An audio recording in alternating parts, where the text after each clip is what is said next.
சீரியல்களின் full எபிசோடுகளை Sun டிவியில் ஒளிபரப்பான உடனே எக்ஸ்க்ளூசிவாக சன் நெக்ஸ்டில் மட்டும் ஃப்ரீயா பாருங்கள். பேசாம இத சைலஜா கிட்ட சொல்லிடலாமா? சரி, ஓகே, சொல்றதுதான் நல்லது.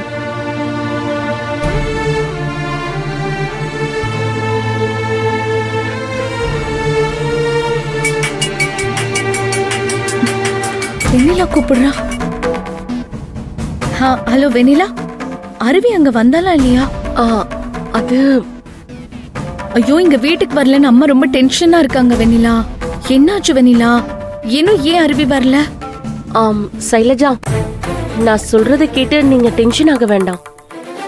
அருவியக்கா வர வழியில கொஞ்சம் பிரச்சனை ஆயிடுச்சு. அந்த ரவுடி பசங்க அருவியக்கா வயிற்றுலயே அடிச்சுட்டானுங்க. நானும் ஜீவாவும் அருவியக்காவை காப்பாத்தி ஹாஸ்பிட்டல்ல சேர்த்திருக்கோம். அட கடவுளே, என்ன சொல்ற வெண்ணிலா? ஐயோ, அப்படின்னு அம்மா பயப்படுற மாதிரியே நடந்துருச்சு. கொஞ்ச நேரம் நான் அம்மா கிட்ட போன் கொடுக்கறேன். இங்க பாருங்க சைலஜா, நீங்க கொஞ்சம் பொறுமையாவே இருங்க, ஓகே? அவங்களுக்கு தெரிஞ்சா ரொம்ப பதட்டமா ஆயிடுவாங்க. அதனால இப்போதைக்கு அவங்க கிட்ட சொல்ல வேண்டாம். என்ன சொல்ற வெண்ணிலா? ரொம்ப நேரமா அருவி வரலையேன்னு அம்மா கவலைப்பட்டுட்டு இருக்காங்க. இவ்வளவு பெரிய விஷயம் நடந்திருக்கு. அம்மா கிட்ட எப்படி வெண்ணிலா மறைக்க முடியும்? ஐயோ, அவங்களுக்கு தெரிஞ்சா அவ்வளவுதான் வெண்ணிலா, என்ன சும்மாவே விட மாட்டாங்க. நான் சொல்றத கொஞ்சம் கேளுங்க சைலஜா. அருவியக்கா கொஞ்சம் ஆபத்தான கண்டிஷன்ல இருக்காங்க. அவங்கள இப்போ அப்சர்வேஷன்ல வச்சிருக்காங்க. ஒரு 1 hour போனாதான் அவங்க நிலைமை என்னன்னு சொல்ல முடியும்னு டாக்டர் சொல்றாங்க. ஐயோ வெண்ணிலா, இப்ப என்ன என்னதான் பண்ண சொல்ற? அருவி எந்த அளவுக்கு சீரியஸா இருக்கும்போது அம்மா கிட்ட நான் எப்படி சொல்லாம இருக்க முடியும்? ஐயோ, கொஞ்சம் புரிஞ்சுக்கோங்க சைலஜா. நான் சொல்ல வேண்டான்னு சொல்லல. அருவியக்கா சீரியஸ் கண்டிஷன்ல இருந்து அருவியக்கா நார்மல் ஆனதை சொல்லிக்கலாம்னு சொல்றேன். நான் திரும்ப போன் பண்ற வரைக்கும் நீங்க கொஞ்சம் பொறுமையா வெயிட் பண்ணுங்க சைலஜா. நானே போன் பண்றேன். சரி வெண்ணிலா, நான் வெயிட் பண்றேன். அருவிக்கு கொஞ்சம் கவனமா பார்த்து ட்ரீட்மெண்ட் பண்ண சொல்லு. நான் போனுக்காக வெயிட் பண்ணிட்டே இருப்பேன் வெண்ணிலா. நான் ஏதாச்சும் ஒன்னு சொல்லி அம்மாவை சமாளிக்கிறேன். சரி சரி, நான் காலுக்காக வெயிட் பண்றேன். சரியா? என்ன சைலஜா, யார் போன்ல? எதுக்கு இப்போ நீ இவ்ளோ பதட்டமா இருக்க? அது ஒண்ணும் இல்லம்மா, என் ஃப்ரெண்ட் ஒருத்தி போன் பண்ணா. தங்கச்சிக்கு உடம்பு சரியில்லையா, அத பத்தி தான் பேசிட்டு இருந்தேம்மா. அத கொஞ்சம் அப்செட் ஆயிட்டம்மா. ஓ அப்படியா? பாவம், அவ உடம்புக்கு என்ன வந்ததோ. குடும்பத்துல இப்படி ஒருத்தருக்கு உடம்பு சரியில்லாம இருக்கும்போதுதான் அந்த குடும்பமே சேர்ந்து அவளுக்கு வருத்தப்படும்ல.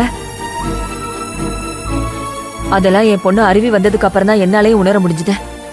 இங்க பாரு சைலஜா, எதுக்காக நீ இப்படி கலங்குற? உன் ஃப்ரெண்டோட தங்கச்சிக்கு ஒன்னும் ஆகாது, நீ தைரியமா இரு. அவளுக்கு எதுவும் ஆக கூடாதுன்னு தான் நானும் நினைக்கிறேன் அங்கிள். சரி சைலஜா, அருவி இன்னும் காணுமே, என்ன ஏதுன்னு கொஞ்சம் விசாரிச்சியா? அருவியோட போன் இன்னும் போகவே இல்லம்மா. அதனால நான் வெண்ணிலாக்கு போன் பண்ணி விசாரிச்சேன். அவங்க இன்னும் கோவில்ல தான் பேசிட்டு இருக்காங்களாம். இன்னும் கொஞ்ச நேரத்துல அங்கிருந்து கிளம்பிடுவேன்னு சொன்னாங்கம்மா. என்னமோ தெரியல சைலஜா, அவங்க அப்பாவோட போட்டோ கீழே விழுந்ததுல இருந்து எனக்கு ஏதோ பதட்டம் ஜாஸ்தியாவே இருக்கு. அருவி முதல்ல வீட்டுக்கு வந்தாதான் எனக்கு நிம்மதியாவே இருக்கும். ஐயோ சங்கரி, ஏன் தேவையில்லாம பதட்டப்படுற? அதான் அருவி பேசிட்டு கிளம்பி வந்துருவான்னு சொல்றாங்கல்ல, பொறுமையா இரு. அது இல்லம்மா, நான் ஹாஸ்பிட்டல் வரைக்கும் போய் என் ஃப்ரெண்டோட தங்கச்சியை பார்த்துட்டு வந்துட்டுமா. சரி, நீ பத்திரமா போயிட்டு பத்திரமா வா. சரிம்மா. அங்கிள் நான் வரேன். போயிட்டு.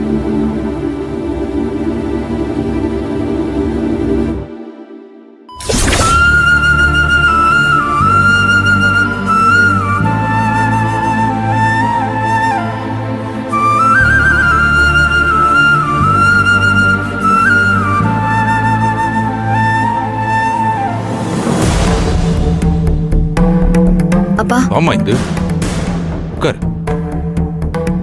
என்ன நீ மட்டும் வந்திருக்க? அருவி எங்க? இந்து, அருவி உங்களை பாக்குறதுக்காக தானே கோயிலுக்கு வந்தா. ஆனா இப்ப நீ மட்டும் வர? அப்படியா? அருவி கோவிலுக்கு வரலையே. நாங்க கொஞ்ச நேரம் பார்த்துட்டு அதுக்கப்புறம் கிளம்பி வீட்டுக்கு போயிட்டோம். வெண்ணிலாவும் ஜீவாவும் அருவியை பார்த்துட்டு வரேன்னு சொல்லி இங்க கிளம்பி வந்தாங்க. சரி அருவியை நானும் பார்த்துட்டு போலான்னு தான் இங்க வந்தேன்.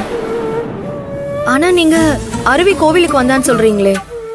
இந்து அப்படின்னா அருவி கோயிலுக்கு வரவே இல்லைன்னு சொல்றியா நீ? ஆமாமா,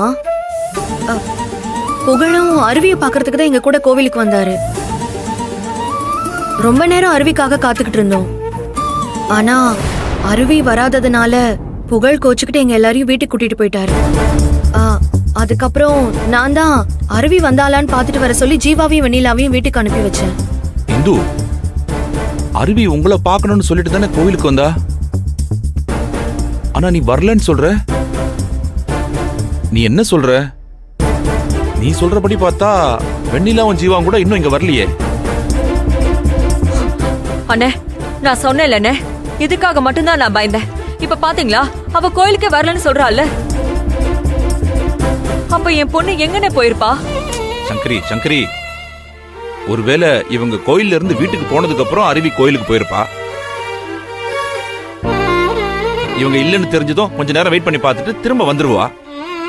எதுக்கு நீ கவலைப்படுற? வந்துருவா அவ.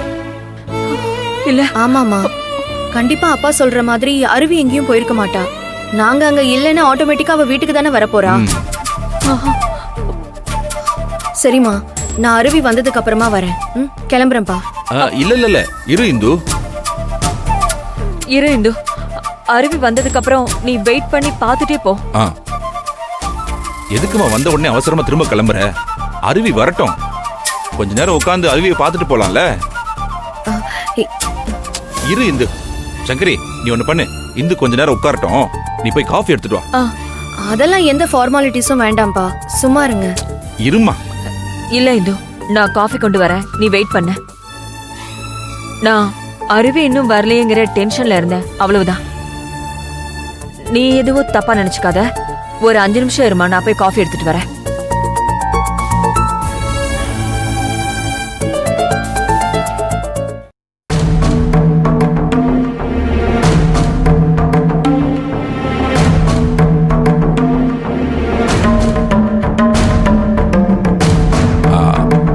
இந்து, உட்காரு, நான் இதை வந்துடுறேன். சரி.